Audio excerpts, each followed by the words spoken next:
Hi, everyone. I'm Bill Arning. I'm the director here at the Contemporary Art Museum Houston. I'm here to introduce Skylar Fein, who I got to meet when I know a lot of you got to see his work for the first time at Prospect One. And I actually kind of we had a couple mutual friends, and I kind of called her out of the blue and like, I've got to meet you, based on the work, which was a really powerful piece about the upstairs lounge fire arson in New Orleans. And then we've stayed in touch over the years, and I've gotten to see all the major projects. I got to see the New Orleans Museum show, which was on the sort of hybrid nature of punk rock, and which was, touched me deeply. And then also got to see the Lincoln bedroom, which was a recreation of the bedroom that Lincoln shared with his life partner, and it was done in New York. And then also he did a version of the upstairs lounge in New York. And we were working on public programs around Mark Flood Greatest Hits, and I got a save the date press release for this piece when it was being done at the New Orleans Museum in February. And I was like, oh, well, I really wanted to see it. And I was like, well, since I have my own museum, one way I would get to see it was to invite Skylar here. But this is my first time seeing it done. We've talked a lot about what the piece is, but I am going to now turn over to Skylar Fein, and thank you for coming on this Saturday afternoon.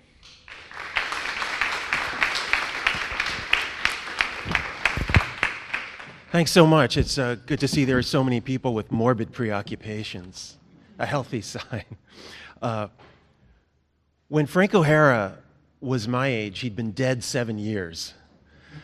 He was already an accomplished person, a curator at the Museum of Modern Art in New York. He had famously worked his way up from selling postcards in the lobby to a curating position. He was a published poet, a well-regarded one, City Lights Books.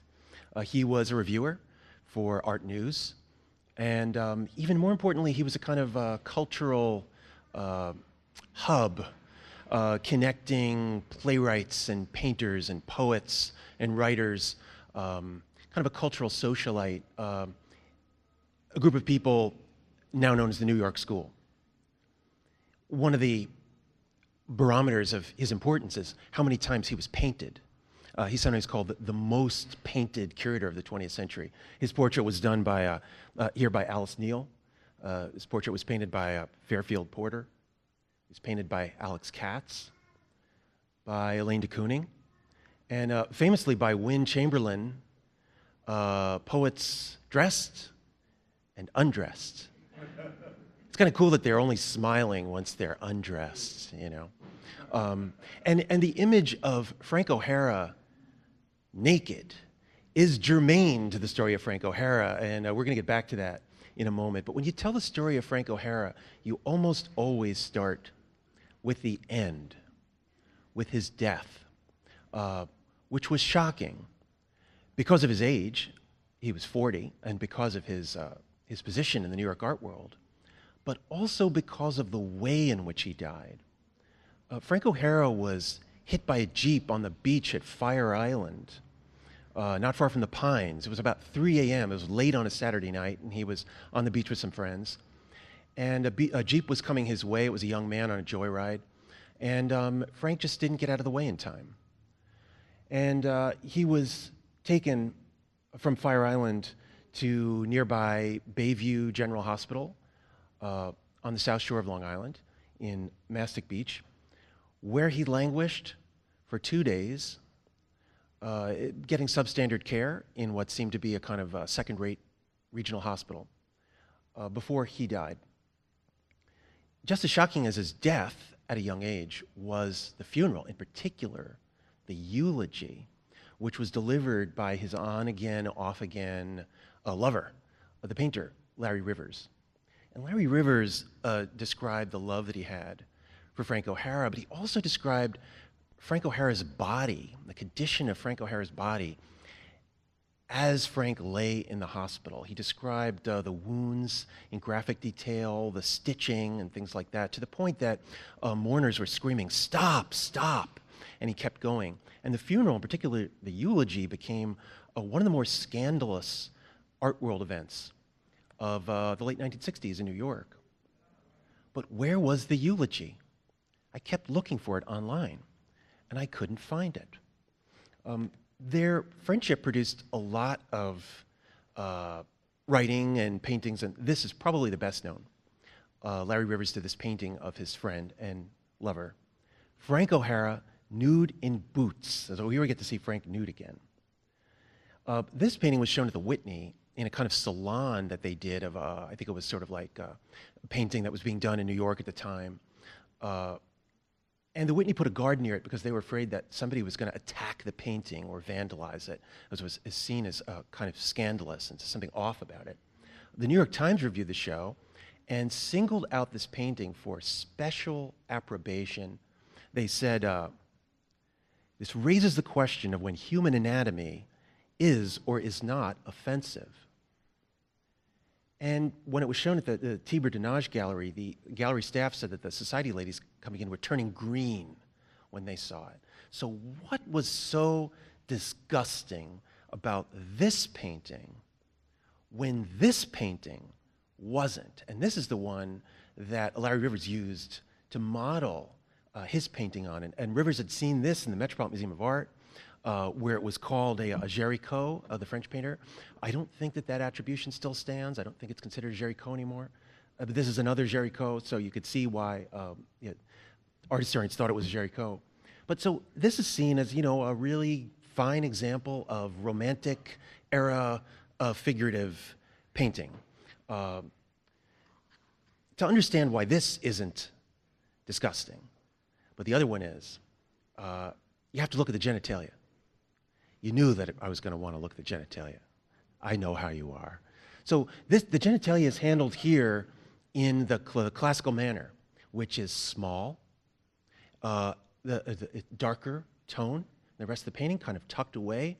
The understanding is we're not going to pay too much attention to it, and the emphasis is on other parts of the body. Here's a sketch Larry Rivers did of what he was planning to do for the Frank O'Hara portrait.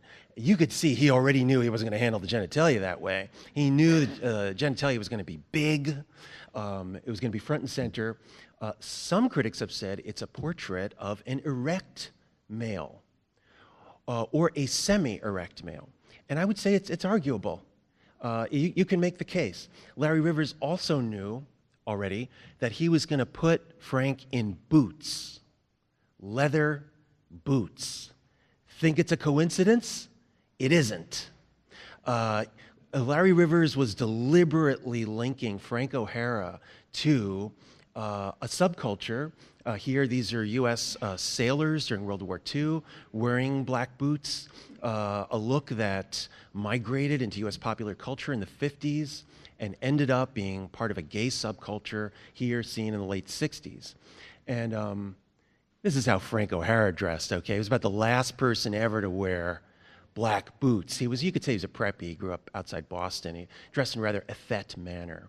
So Larry Rivers is putting him in black boots for a reason. He's linking him to a gay subculture, and he's got his foot on a cinder block. Also, no coincidence, he's linking him to construction, tough guys, what gay men at the time might have called rough trade. Not the sort of man that Frank O'Hara was, but the sort of man that Frank O'Hara was drawn to his whole life. The sort of man Larry Rivers was, in fact, the young Larry Rivers. And none of this was lost on critics. You know, what made the portrait disgusting wasn't that it was the male form, but that it was the male body seen by another man who had that body and was presenting the body as havable, as a kind of sexual object that another man could have. They were already known as an item around New York, so none of this was lost in the critics, and I think this is why it was considered so disgusting. There were a lot of other products of their relationship, creative products. Rivers painted O'Hara many times and did this really kind of, Rivers did these, I like these drawings he did. He did a whole series of these drawings. I really like it. They're very idiosyncratic, they're very weird. And this is about him and Frank O'Hara, and it's just called Us. And in the top right, it says, a poetry belongs to me, Larry, painting to you. And that's what Frank said to him. That's what G said to P. He's comparing them to Gertrude Stein and Picasso, Larry Rivers is. In the bottom right, the two of them kind of snuggled up. A soft rain, we were sitting on the stairs. Very sweet and very romantic. So their friendship and their romance showed up a lot in their work. And when mourners were hearing the eulogy, they knew it was coming from someone who had known Frank in that way, and that's why he was given the role of kind of mourner-in-chief, you could say. What about the eulogy? I kept searching for it online. I couldn't find it anywhere. And then this wonderful book came out a few years ago, Brad Gooch's biography of Frank O'Hara. It's a great book, very easy to read. It really paints a wonderful portrait of the New York school in the 50s. And he quotes from the eulogy a couple times, but it doesn't have the full text, driving me crazy. Where's the full text of the eulogy? It seems to be under lock and key at the Larry Rivers Foundation on Long Island. Then at one point, a few months ago, I'm at a fire on the Mississippi River, hanging out with people, and a young man says to me, "Oh, you're working on Frank O'Hara?" I said, "Yeah." He said, "My father is one of the national experts on Frank's poetry and Frank's life. I bet he can get a hold of the eulogy for you." The guy's father is named Kent Johnson, who had just come out with a book, A Question Mark Above the Sun. Kent Johnson's a well-known poet and sort of a critic, scholar about poetry. A few days after the funeral, the poet, Kenneth Koch, comes forward with this startling discovery. He had gone into Frank O'Hara's apartment in New York to try to rescue as much poetry as he could. And Kenneth Koch says that he pulls out of the stacks of paper a poem no one's ever seen before, written by Frank O'Hara, written on Fire Island, steps away from where he was ultimately run over by a Jeep, and written almost exactly 8 years to the day before Frank O'Hara was killed. And the poem, oddly enough, A True Encounter of Speaking with the Sun on Fire Island, is a poem Frank O'Hara writes about his own death. "Sun, don't go. No, go I must. Who are they?" And the sun says, "Someday you'll know they're calling to you too." So the book, Question Mark Above the Sun, says that this poem wasn't written by Frank O'Hara at all. It was written by Kenneth Koch as a sort of prank/homage, and secreted into Frank O'Hara's papers, and then dramatically produced days after the death by Kenneth Koch as a sort of way of paying tribute to his friend. And the book becomes a minor scandal, the book calling into question this poem, to the point that the author gets cease and desist orders from everyone involved, including Random House, the estates of all the poets involved. And he ends up having to produce the book like this with all these giant sort of redactions and elisions. It's a really interesting book. So I asked the kid, "Can you ask your father for me if he can send me the eulogy?" And the message comes back, "No, they wouldn't let him see it. Rats." So where's the eulogy? It's kind of fitting that Larry Rivers' reputation right now is so linked to this, such a morbid piece of ephemera, as a eulogy, because Rivers' own work was incredibly macabre. When he painted his wife here, he painted her with her arms hacked off and her tongue cut out. And when he painted portraits of people, he frequently sliced them up into their component parts. When he did a sculpture of legs, they were dismembered.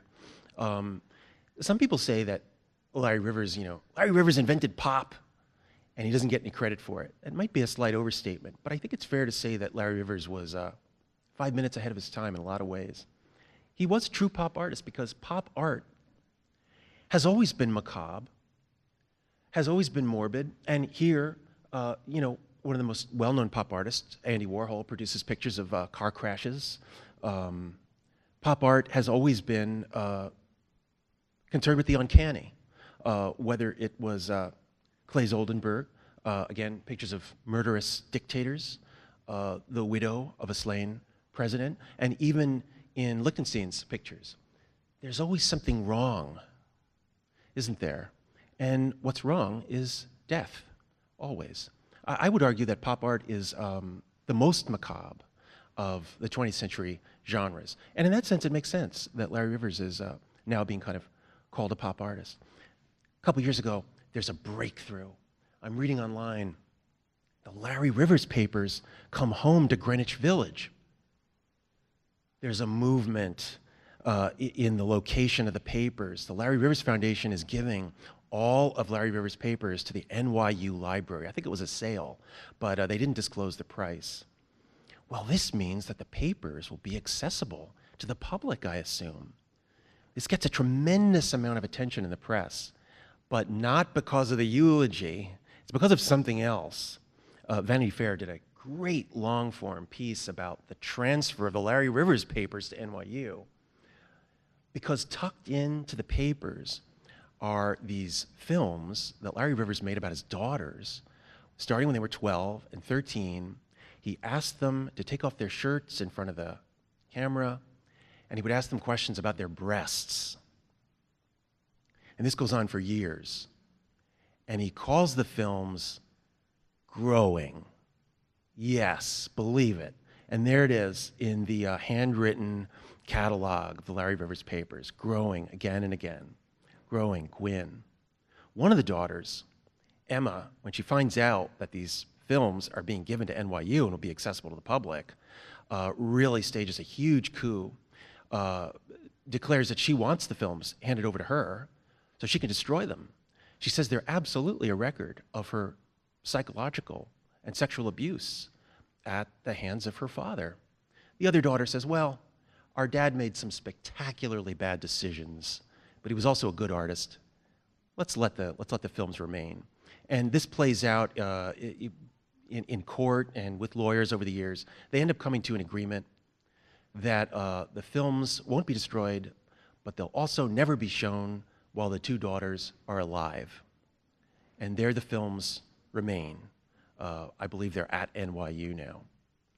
This is probably reminding you of another semi-scandal that happened years later. Another artist who took pictures of her children. I'm sorry, I'm blanking out on her name right now.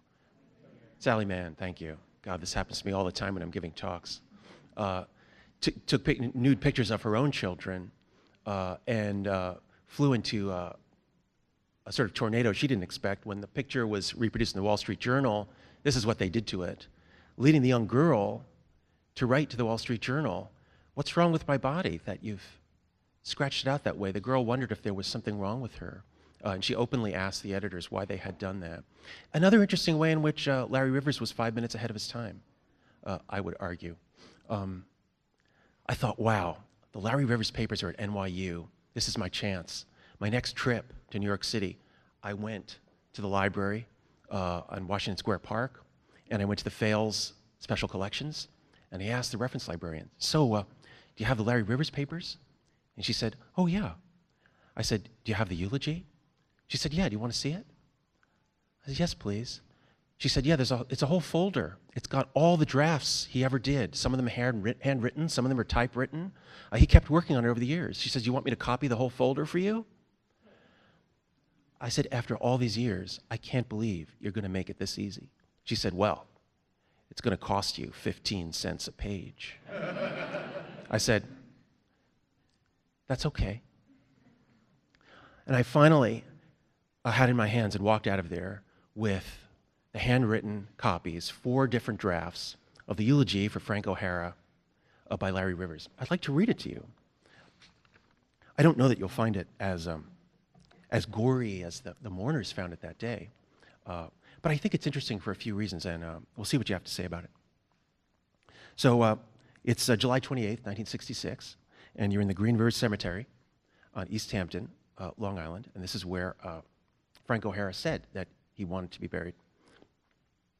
Eulogy for Frank O'Hara. Frank was my best friend. He owned me.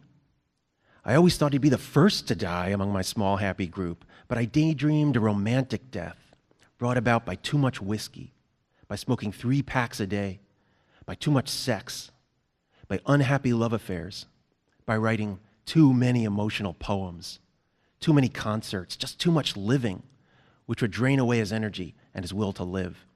His death was on my mind all the 16 years I knew him, and I told him so. I was worried about him because he loved me. His death is a shock because he died, and died horribly in an absurd situation. Frank was killed on the soft, safe, white sand of Long Island. This extraordinary man lay without a pillow in a bed that looked like a crib.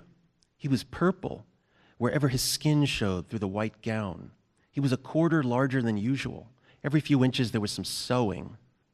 Some stitching was straight and 3 or 4 inches long. Others were longer and semicircular. The lids of both eyes were black. It was hard to see his beautiful blue eyes, which were seated into his head. He breathed with quick gasps. His whole body quivered. There was a tube in one of his nostrils that went down to his stomach. On paper, he was improving. In the crib, he looked like a shaped wound, an innocent victim of someone else's war. His leg bone was broken and splintered and pierced the skin. Every rib was cracked. A third of his liver was wiped out by the impact. What good could talking about it do? I don't know.